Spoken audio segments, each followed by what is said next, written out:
भिवंडीतले काँग्रेसचे नेते मनोज म्हात्रे खून प्रकरणाची सीबीआय चौकशी व्हावी अशी मागणी विरोधी पक्षनेते राधाकृष्ण विखे पाटील यांनी केली आहे। या प्रकरणातला मुख्य आरोपी प्रशांत म्हात्रे हा सुमित पाटीलच्या संपर्कात होता अशी माहिती पोलीस तपासात समोर आली आहे। सुमित हा खासदार कपिल पाटील यांचा पुतण्या आहे।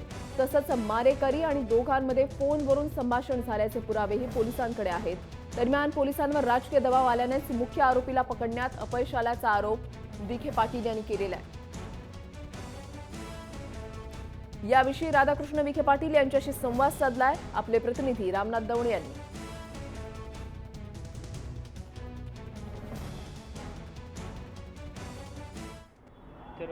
भिवंडी येथील काँग्रेसचे सभागृह नेते मनोज म्हात्रे यांच्या हत्येप्रकरणी जे आहेत आता वेगळे प्रकरण जे आहेत ही समोर त्यांना पाहायला मिळतात। राजकीय हत्या आहे का याविषयीचा आशा आकांक्षा ज्या आहेत आरोप जो आहे हा करताना पाहायला मिळतो। आपल्यासोबत विरोधी पक्षनेते राधाकृष्ण विखे पाटील आहेत। सर, ज्या पद्धतीनं हत्या झाली, क्रूरपणे हत्या झाली आहे, खरंच याच्याशी राजकारणाचा काही संबंध आहे का?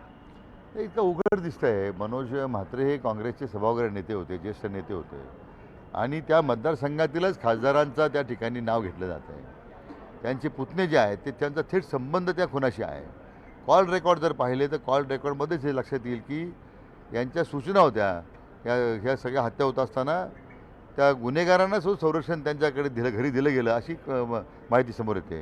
पोलीस यंत्रणेने तपास केलेला आहे, पोलीस यंत्रणासुद्धा त्या बाबतीमध्ये कन्फर्म्ड आहे। पण जो दबाव शेवटी सत्ता पक्षातला खासदार आहे, सत्ता पक्षातली लोक आहेत आणि त्यामुळे मला वाटतं पोलीस यंत्रणेवर असणारा दबाव लक्षात घेता आपण तीच मागणी केलेली आहे की ही ताबडतोब प्रकरण सीबीआयकडे सुपूर्द केलं पाहिजे, ही आमची मागणी आहे। लोकप्रतिनिधींची अशा पद्धतीनं हत्या होते, त्याच पद्धतीनं लोकप्रतिनिधी अशा पद्धतीचे SMS येतात धमकीचे, यामुळे कुठे ना कुठेतरी कायदा सुव्यवस्थेचा प्रश्न म्हणजे उपस्थित राहतोय का? सरकार कुठेतरी कमी पडतं? असं एक सगळं महापालिकेच्या जिल्हा परिषदेच्या निवडणुकामध्ये खुलेआम गुंडांना प्रवेश दिलेला आहे। आता गुंडा राज्यातले जेवढे गुंड आहेत ते सगळे भाजपा जाऊन पाहून व्हायला लागलेले आहेत। आता यांचा एकदा तो कार्यक्रम करावा लागेल आपल्याला, त्यांचा शुद्धीकरणाचा वगैरे कुठे एखाद्या तीर्थक्षेत्रावर नेऊन।